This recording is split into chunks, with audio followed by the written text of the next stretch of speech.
Welcome back to city news. సచివాలయ సిబ్బంది వారి యొక్క వ్యవహార శైలి మార్చుకొని ప్రజా సమస్యల పట్ల బాధ్యతగా మెలగాలని తెనాలి సబ్ కలెక్టర్ సంజనా సింహ అన్నారు. ఇటీవల మంత్రి నాదెండ్ల మనోహర్ కొలిపార గ్రామంలో గ్రీవెన్స్ తెనాలిలో స్వచ్ఛాంధ్ర స్వర్ణాంధ్ర కార్యక్రమంలో భాగంగా పర్యటించిన నేపథ్యంలో ప్రజలు వారి యొక్క సమస్యలను మంత్రి నాదెండ్ల దృష్టికి తీసుకొచ్చారు. సచివాలయ స్థాయిలో సమస్యలు పరిష్కారం కాకపోవడంతో సిబ్బందితో సమావేశం ఏర్పాటు చేయాలని ఆదేశించిన నేపథ్యంలో సబ్ కలెక్టర్ సంజనా సింహ అధ్యక్షతన బుధవారం కొత్తపేట రామకృష్ణ కవి కళాక్షేత్రం నందు సచివాలయ సిబ్బందితో సమావేశం నిర్వహించారు. ఈ సందర్భంగా సచివాలయ సిబ్బందికి సబ్ కలెక్టర్ సంజనా సింహ పలు సూచనలు చేశారు. అనేక రకాల సమస్యలపై ప్రజలు సచివాలయానికి వస్తుంటారని, వారి యొక్క సమస్యలు తెలుసుకోకుండా సిబ్బంది నిర్లక్ష్యంగా వ్యవహరిస్తున్నారనే భావన ప్రజల్లో ఉందని, ఇటీవల మంత్రి నాదెండ్ల మనోహర్ పర్యటనలు ప్రజల నుండి ఇదే భావన వ్యక్తం చేశారని, సచివాలయ సిబ్బంది వారి యొక్క వ్యవహార శైలిని మార్చుకొని ప్రజల సమస్యలను పరిష్కరించేందుకు ప్రజలకు చేరువగా ఉండాలని ఆమె సూచించారు. సచివాలయ పరిధిలోని ఇళ్లకు వెళ్లి ప్రజల సమస్యలను తెలుసుకొని వాటిని పరిష్కరించాలని, పరిష్కారం కాని సమస్యలు ఉన్నట్లయితే వాటికి గల కారణాలను వివరించాలని ఆమె తెలిపారు. విధులకు సకాలంలో హాజరై ప్రజలకు అందుబాటులో ఉండాలని తెలిపారు. సచివాలయ సిబ్బంది వారి యొక్క బాధ్యతలను విస్మరిస్తే చర్యలు తప్పవని సబ్ కలెక్టర్ సంజనా సింహ హెచ్చరించారు. లాస్ట్ వీక్ సాటర్డే స్వచ్ఛాంధ్ర ప్రోగ్రాంలో పొద్దున 7 o'clock స్టార్ట్ చేసి ఆఫ్టర్నూన్ 12 వరకు కూడా మొత్తం మున్సిపల్ ఏరియాలో మనం ఒక ప్రీడిఫైన్డ్ రూట్లో sanitation activities and various grievances door to door sir మాట్లాడి అందరి దగ్గర కలెక్ట్ చేయడం జరిగింది. సో ఈ 2 ఈవెంట్స్ 2 డేస్ కూడా అబ్జర్వ్ చేసింది ఏంటంటే, the entire point of having సచివాలయం అండ్ సచివాలయం స్టాఫ్ ఇస్ సర్వీసెస్ అన్నీ కూడా డోర్ స్టెప్ డెలివరీ అవుతాయని. అంటే సిటిజన్స్ ఎవరు కూడా ఆఫీసెస్కి వచ్చి ఆర్ ఉన్న డిలేతో వెయిట్ చేసి ఆఫీసర్ లేదని వెయిట్ చేయకుండా సచివాలయం స్టాఫ్ వల్ల వాళ్ళకి గ్రీవెన్స్ ఉన్నా లేకపోతే ఏ సర్వీస్ డెలివరీ ఉన్నా వాళ్ళ ఇంటి వద్దనే డోర్ స్టెప్కి వెళ్ళి డెలివరీ చేయాలి అవ్వాలి అనేది మోటోతో సచివాలయం స్టార్ట్ చేశారు. కానీ కొలిపర్లో గ్రీవెన్సెస్ అప్పుడు ఇంకా మొన్న స్వర్ణాంధ్ర స్వచ్ఛాంధ్ర చేసినప్పుడు కూడా ఏమర్థమైందంటే, కనెక్ట్ అనేది సచివాలయం స్టాఫ్కి పీపుల్కి లేదు. So this is a huge labs అనేది ఆఫీసర్స్గా మేము కానీ మినిస్టర్ సార్ ఫీల్ అవుతున్నారు. ఎందుకంటే ఇప్పుడు మోస్ట్ ఆఫ్ అవర్ వర్క్ అనేది వెల్ఫేర్ ఓరియంటేషన్తో ఉంది. పెన్షన్స్ కానివ్వచ్చు, హెల్త్ కానివ్వచ్చు, ఎంతమంది సీనియర్ సిటిజన్స్ ఉన్నారో వాళ్ళకి వేరియస్ అదర్ ఇష్యూస్ ఉండొచ్చు, సింగిల్ ఉమెన్ ఉండొచ్చు, ఆర్ఫన్ పీపుల్ ఉండొచ్చు. సో వీటన్నిటిలో కూడా మీరు ఇనిషియేటివ్ తీసుకోకుండా ప్రొయాక్టివ్గా ఉండకుండా సిటిజన్స్ ఏవైతే వాళ్ళు అడుగుతున్నారో వాళ్ళ ఇష్యూస్ని తెలుసుకోకుండా చాలా నిర్లక్ష్యంగా నెగ్లిజెన్స్తో వ్యవహరిస్తున్నారు అనేది ఒక బాగా రన్ అవుతున్న ఒపీనియన్ అన్నమాట. ఇన్ జనరల్ గవర్నమెంట్ సర్వెంట్స్ పట్ల పీపుల్ హ్యావ్ ఫ్యూ కంప్లైంట్స్, టైంకి రారు, టైంకి చెప్పరు, టైంకి డెలివర్ చేయరు అని. దాన్ని ఒక లెవెల్ కన్నా తగ్గించి పర్సెప్షన్ని బాగు చేయాలి అనే సచివాలయాన్ని ఇంట్రడ్యూస్ చేశాం. అవి వచ్చిన తర్వాత కూడా if the dissatisfaction level is to the same extent, then సచివాలయం ఇంట్రడ్యూస్ చేసిన పర్పస్ డిఫీట్ అవుతుంది. కానీ మీ దగ్గర నుంచి ఎక్స్ట్రా హ్యాండ్ ఏదైతే ఆఫీసర్స్ చేయలేరో, ఏదైతే కేటాయించలేరో అది ఆ బ్రిడ్జ్ అనేది మీరు పీపుల్తో మాకున్న గ్యాప్ని బ్రిడ్జ్ చేస్తారని కోరుకుంటున్నాం. సమావేశంలో మున్సిపల్ కమిషనర్ బండి శేషణ, తహసీల్దార్ గోపాలకృష్ణ, అసిస్టెంట్ కమిషనర్ లక్ష్మీపతి, బాలాజీ తదితరులు పాల్గొన్నారు. మొన్న శనివారం నాడు గౌరవ మంత్రివర్యులు గారు ఒక 6-7 వార్డులకు వార్డు విజిట్ పెట్టినప్పుడు మీరే గమనించారు. ఇక్కడ చాలామంది దగ్గర అబౌవ్ 100 గ్రీవెన్సెస్ వచ్చాయి.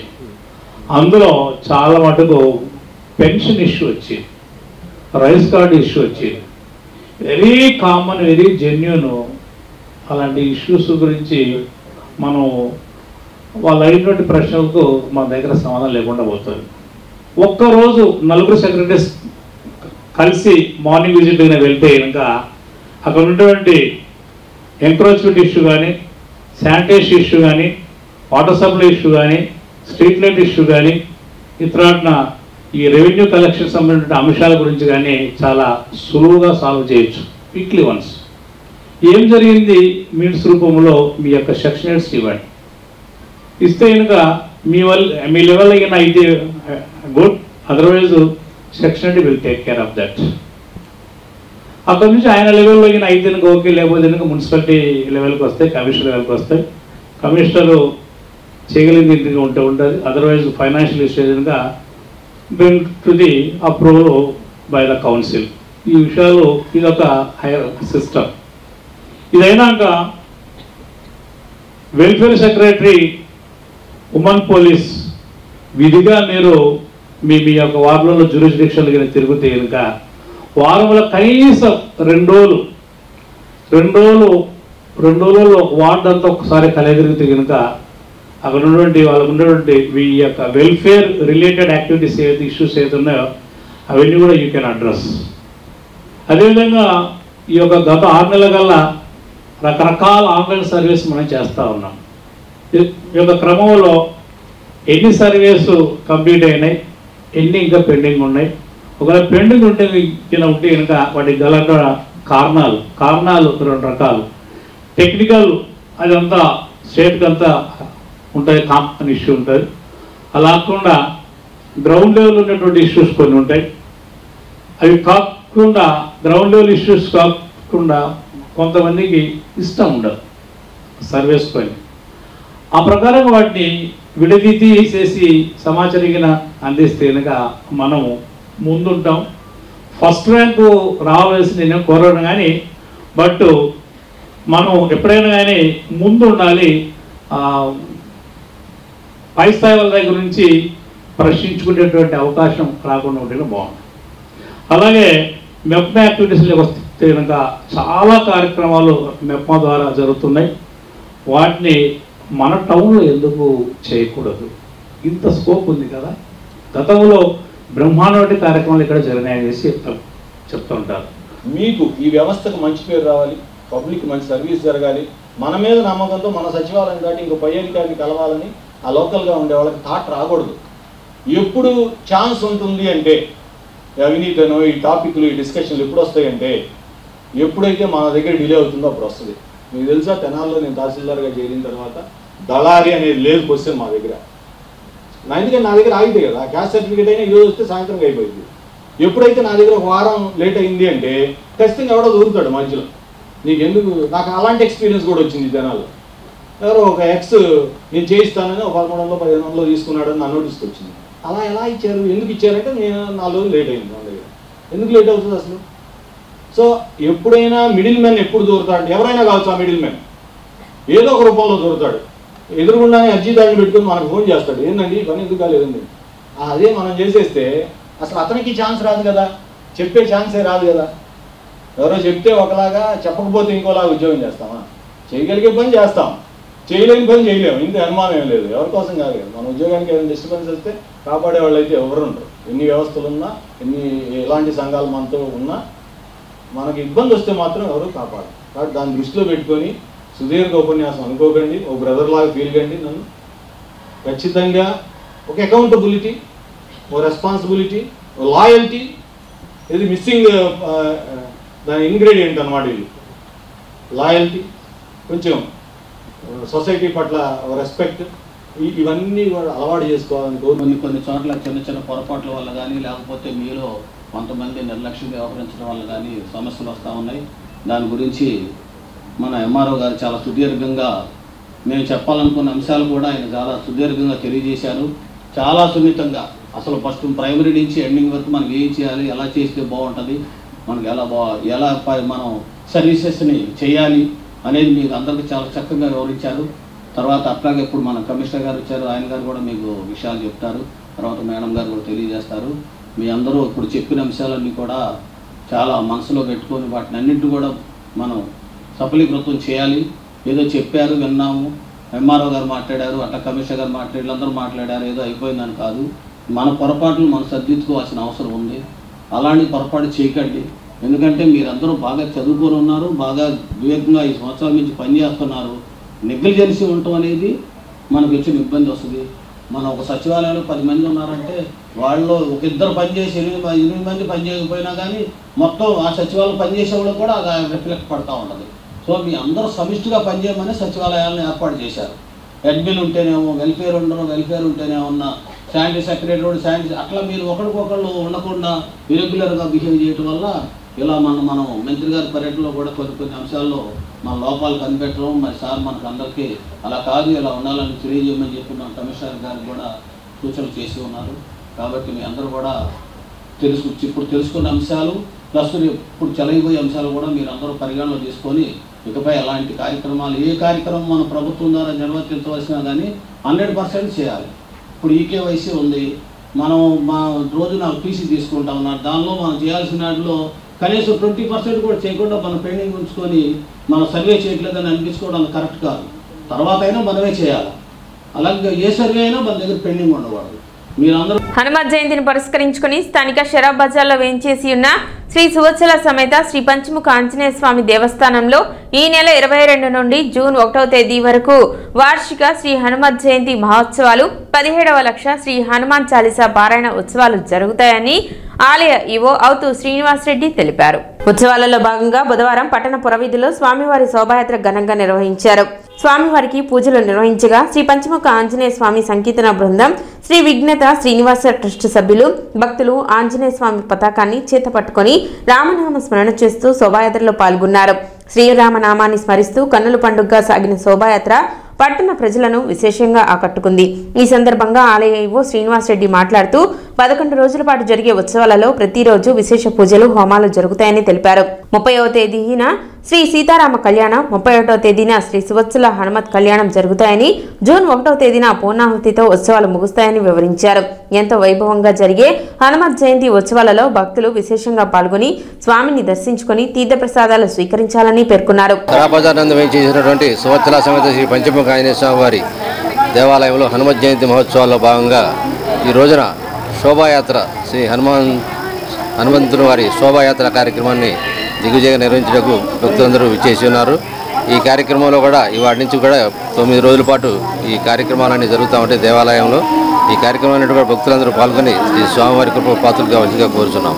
కార్యక్రమంలో వంశపారంపర్య అర్చకులు శ్రీనివాసమూర్తి, కిరణ్ కుమార్, సురేష్, సంకీర్తన బృందం అధ్యక్షురాలు మూర్తి అనురాధ, ట్రస్ట్ సభ్యులు గుడివాడ బాలకృష్ణ, మూర్తి వెంకటేశ్వరరావు, మాడిపల్లి చంద్రశేఖర్, గాజుల రాజేంద్ర ప్రసాద్, వెంకటేష్, మద్దు హరీష్, పలువురు సభ్యులు, విశేష సంఖ్యలో భక్తులు పాల్గొన్నారు. తెనాలి పట్టణంలో ఎంతో చారిత్రాత్మక ఆలయంగా విరాజిల్లుతున్నటువంటి శ్రీ సువత్సల సమేత పంచముఖ ఆంజనేయ స్వామి దేవస్థానంలో ఈ నెల 22వ తేదీ నుండి జూన్ 1వ తేదీ వరకు వార్షిక హనుమత్ జయంతి మహోత్సవాలు, 17వ లక్ష శ్రీ హనుమాన్ చాలీసా పారాయణ కార్యక్రమాలు ఎంతో వైభవంగా ప్రారంభంగా ఉన్నాయి.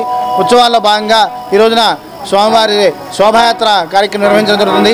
స్వామివారి పతాకాలని భక్తులందరూ చేతపట్టుకుని పట్టణ పురవీధుల్లో ఆయన స్మరణ చేస్తూ ఊరేగింపుగా నిర్వహించడం జరుగుతుంది. ఈ యొక్క కార్యక్రమంలో పాల్గొన్న ప్రతి ఒక్కరికి కూడా పంచముఖ ఆంజనేయ స్వామి ఆశీస్సులు ఎల్లవేళ ఉండాలని మనస్ఫూర్తిగా కోరుకుంటాం. 22వ తేదీన ఉదయం స్వామివారికి విశేష పంచామృత సమన కార్యక్రమాలతో ఉత్సవాలు ప్రారంభమవుతాయి. 108 సార్లు హనుమాన్ చాలీసా పారాయణ చేస్తున్న భక్తులు ముందుగానే ఆలయంలో తమ పేరును నమోదు చేసుకోవాల్సిందిగా కోరుతున్నాము. 1వ తేదీన పూర్ణాహుతి కార్యక్రమం ముగుస్తాయి. భక్తులు విశేషంగా పాల్గొని పంచముఖ ఆంజనేయ స్వామి ఆశీస్సులు పొందాలని మనస్ఫూర్తిగా కోరుకుంటాం. గురువారం హనుమాన్ జయంతి సందర్భంగా తెనాలిలో హనుమాన్ శోభాయాత్ర, బైక్ ర్యాలీ నిర్వహించనున్నారు. సాయంత్రం 4 గంటలకు సుల్తానాబాద్ మార్కెట్ యార్డ్ నుండి జరగనున్న ఈ కార్యక్రమానికి హిందూ బంధువులు అందరూ వేలాదిగా కుటుంబ సమేతంగా పాల్గొని జయప్రదం చేయాలని కోరారు. కార్యక్రమంలో కొల్లా గురునాథ్ గుప్తా, కొడాలి క్రాంతి, వేమ సురేష్ బాబు, పెద్దలంక వెంకటేశ్వరరావు, బోడపాటి ఆదిత్య, గాంధీ హనుమరెడ్డి, కనమర్లపూడి సుబ్రహ్మణ్యం, మందికంటి రామాంజనేయులు, జ్యోతిబాబు తదితరులు పాల్గొన్నారు. రేపు గురువారం 22వ తారీఖున సాయంత్రం 4 గంటలకి సుల్తానాబాద్ చిట్యాల స్వామి గుడి దగ్గర నుంచి అలాగే మార్కెట్ అలాగే రజ్జిగిపేట మీదుగా శివాజీ చౌక్ సెంటర్ మీదుగా చిట్యాల దాకా శోభాయాత్ర జరుగుబడుతుంది. ఈ కార్యక్రమాన్ని మరి శోభాయాత్ర కమిటీ ఆధ్వర్యంలో గత 3 సంవత్సరాల నుంచి ఎంతో ఉత్సాహంతో చేయడం జరుగుతుంది. ఈ కార్యక్రమంలో మరి తెనాలి ప్రజలు అందరూ కూడా పాల్గొని ఎంతో దిగ్విజయంగా ముందు నడుపుతున్నారు. అట్లాగే ఈ సంవత్సరం కూడా మరి తెనాల్లో ప్రజలందరూ కూడా కుటుంబ సమేతంగా మరి హనుమాన్ శోభాయాత్రని ఘనంగా దిగ్విజయంగా నడపాలని చెప్పేసి రేపు గురువారం 22వ తారీఖు శ్రీ హనుమత్ జయంతి సందర్భంగా హనుమాన్ శోభాయాత్ర అత్యంత వైభవంగా నిర్వహించడం జరుగుతుంది. సుల్తానాబాద్లోని ఆంజనేయ స్వామి గుడి దగ్గర మొదలై స్వరాజ్ టాకీస్ దగ్గర చిట్టాంజనేయ స్వామి గుడి వరకు ఈ శోభాయాత్రని అత్యంత వైభవంగా తెనాలి పట్టణ ప్రజల సహకారంతో నిర్వహిస్తున్నాం. గత 3 సంవత్సరాలు తెనాలి పట్టణ ప్రజలందరూ అధిక సంఖ్యలో పాల్గొని ఈ యాత్రని దిగ్విజయంగా పూర్తి చేశారు. అలాగే రేపు కూడా అందరూ కూడా హిందూ బంధువులందరూ కూడా ఈ కార్యక్రమంలో పాల్గొని ఈ శోభాయాత్రను దిగ్విజయం చేసి ఆ స్వామివారి కృపకి పాత్రలు కావాల్సిందిగా కోరుతున్నాం. రేపు హనుమాన్ జయంతి సందర్భంగా తెనాలిలో హనుమాన్ శోభాయాత్ర బైక్ ర్యాలీ నిర్వహిస్తున్నాము. ఈ కార్యక్రమం గత 3 సంవత్సరాలుగా జరుగుతుంది దిగ్విజయంగా. ఇప్పుడు 4వ సంవత్సరం అండి. రేపు గురువారం సాయంత్రం 4 గంటలకి సుల్తానాబాద్ ఆంజనేయ స్వామివారి గుడి దగ్గర నుంచి మార్కెట్ మీదుగా ప్రకాశం రోడ్డు, బోస్ రోడ్లోని చిట్టాంజనేయ స్వామి గుడి వరకు ఈ శోభాయాత్ర జరుగుతుంది. కావున నగరంలోని ప్రజలందరూ కుటుంబ సమేతంగా పాల్గొని ఈ కార్యక్రమంలో జయప్రదం చేయాల్సిందిగా కోరుచున్నాం. స్థానిక డిపో సెంటర్లో ప్రముఖ సినీ హీరో జూనియర్ ఎన్టీఆర్ జన్మదిన వేడుకలు ఘనంగా నిర్వహించారు. గౌడ కాలనీ డిపో సెంటర్ యువత ఆధ్వర్యంలో నిర్వహించిన ఈ వేడుకలలో కేక్ కట్ చేసి జూనియర్ ఎన్టీఆర్ కు జన్మదిన శుభాకాంక్షలు తెలిపారు. కార్యక్రమంలో వెంకీ, సాయి, చందు, సాయి మురళి, సురేష్, గిరి, జూనియర్ ఎన్టీఆర్ అభిమానులు, గౌడ కాలనీ వాసులు పెద్ద సంఖ్యలో పాల్గొన్నారు.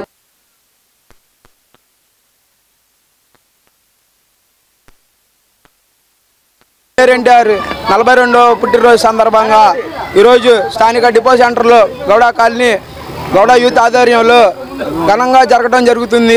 గత 15 సంవత్సరాలుగా ఇది మా ఆచారం లాగా సంక్రాంతి, ఉగాది పండుగ ఎట్లానో అట్లానే మొన్న జూనియర్ ఎన్టీఆర్ పండుగ కూడా అలాగే జరుపుకుంటూ మేము అందరు అభిమానులతో జూనియర్ ఎన్టీఆర్ పుట్టినరోజు అంటే అదొక పండగలాగా భావిస్తూ సంక్రాంతి, ఉగాది లాగా అట్లానే చేసుకుంటూ పొద్దున్న నుంచి మేము ఎదురు చూస్తూ కేక్ కటింగ్ దాకా ఎదురు చూస్తూనే ఉంటాము.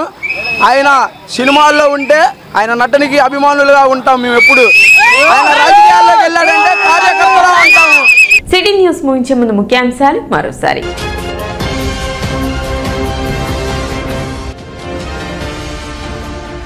జనసేన కార్యాలయంలో ముఖ్యమంత్రి సహాయ నిధి కింద చెక్కులు పంపిణీ చేసిన మంత్రి నాదెండ్ల మనోహర్.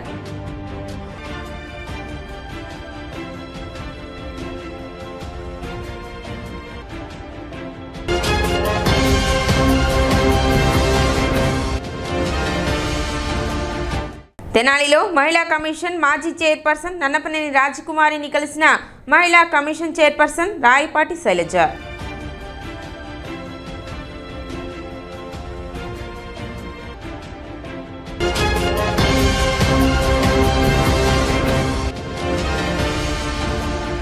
సచివాలయ సిబ్బంది వ్యవహార శైలి మార్చుకుని ప్రజా సమస్యల పట్ల బాధ్యతగా మెలగాలి. సబ్ కలెక్టర్ సంజనా సింహ.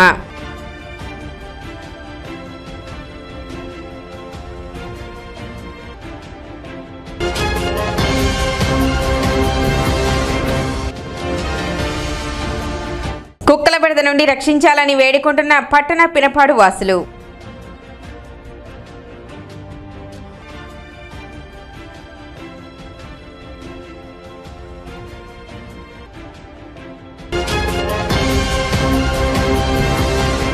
సిటీ న్యూస్ ఇంతటితో సమాప్తం. నమస్కారం.